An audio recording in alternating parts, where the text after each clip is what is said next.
The first red flag when you're applying for a PhD is bad communication from the supervisor from the outset. Now, the thing about PhD students and supervisors is that without PhD students, supervisors literally just don't do any research. They're not the people in the lab, and they rely on a load of researchers and postdocs and other researchers underneath them to kind of follow their ideas, to do all of the stuff that they say they're going to do on the grant application. So they should be very much invested in getting you on board, because, you know, some people have described it as a bit of a pyramid scheme where someone at the top, you know, receives all of the benefit from the people working underneath them, and recruiting PhD students is the #1 thing they need to do to keep that research ball rolling down the hill. Communication is very, very important, and if it's not tip top from the very beginning, that can be one of the most damaging red flags out there. This video is brought to you by my newsletter. Go check it out at andrewstapleton.com.au/newsletter. Put a link in the description, and there you'll get 5 emails when you sign up. Everything from the tools I use to podcasts I've been on and more. So sign up and I shall see you in your inbox.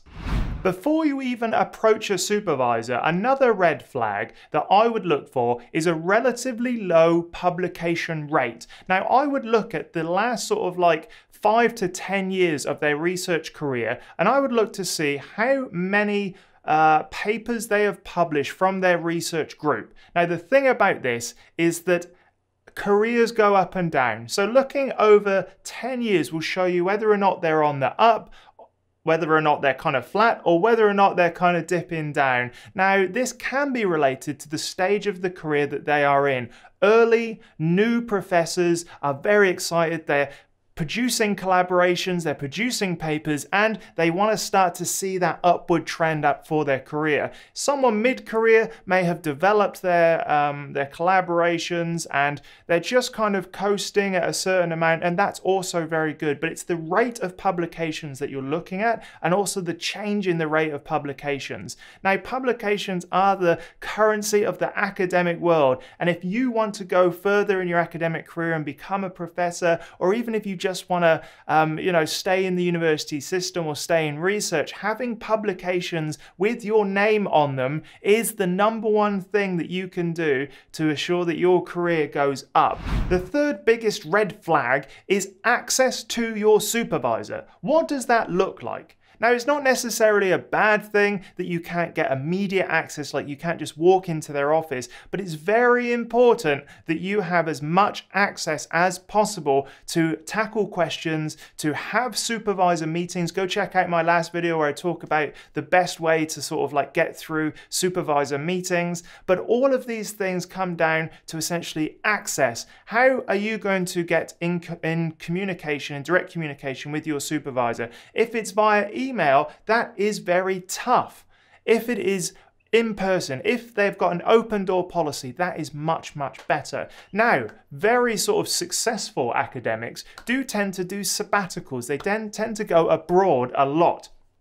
Now, if your supervisor goes abroad a lot, that's not necessarily a bad thing, because they are creating collaborations for you to kind of get involved in later on. It becomes a bad thing when they spend so much time away from the lab that you just sort of are waiting for them, an email, and waiting for an email to come back can take up like a whole week. So it's fine if you have co-supervisors, or they have a big enough research kind of group that there are postdocs and other people around you that can help you move through your research journey.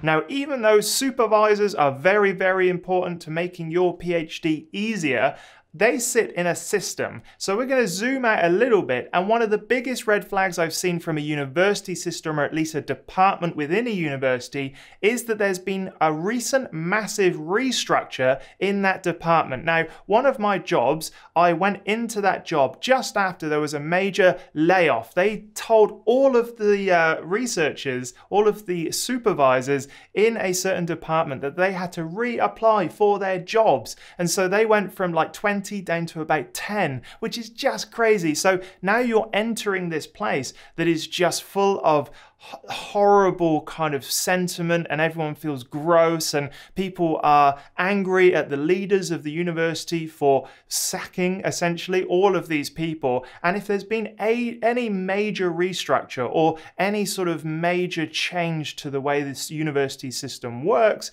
in a department, that can cause a load of issues for a PhD, because there is going to be sort of lingering animosity towards various components of the university system, and you're going into this weird kind of awkward situation. So make sure that your university or the department that you're considering working in hasn't had a recent major restructure. You can't really predict if there's going to be a restructure coming up, but yeah, one thing I noticed is that in my experience, when there was the major restructure, everyone just was very awkward, and there was a lot of resentment going around, and that wasn't a good place to be doing research. It didn't directly kind of impact me, but when leaders change and they bring their whole new ideas, and also universities are really good at promoting people that are willing to be mean. That's my experience, is that universities are willing to employ people that are willing to be mean to the people under them to get them to do more work, to apply for more grants, put more pressure on them. And if you speak to some researchers about their boss or the university's boss, or, they just feel so much pressure. And universities, at least in my last time in my postdoc, they were promoting these people more and more. So underneath them, culture flows down from the leaders, and it was getting more and more toxic. Another red flag is when you look at the research group and you look at how many PhD students there are and how many have recently graduated. So you can check this stuff on people's academic profiles on their university staff pages, but if the research group has got tons and tons and tons of PhD students, but none of them have recently graduated, it means that there's just something wrong, that there's something wrong with the supervision, with the projects they've chosen, and no one's kind of getting past that ultimate check, which is sending off a thesis for review. And so if you've got heaps and heaps of PhD students and no one's graduated recently, that can be a bit of a red flag. Now, also, it's just not the most ideal situation to go into a PhD when there's already so many PhD students relying on one supervisor or two supervisors at the top, because essentially their entire life now should be about trying to push these PhD students through the system and get them out the other side as doctor whatever. But the problem is that that's not their only job. They've got to teach, they've got to bring in grant money, they've got to write papers, they've got to supervise, and they've got to do everything else that a normal life throws at you. So it can be a red flag that they recently haven't graduated any PhD students, but they have heaps waiting, and some of those can be 3 years, 5 years, 7 years. Some 10-year PhD students could be waiting around just ready to take that leap. And, you don't want to enter this really, congested system under this one supervisor.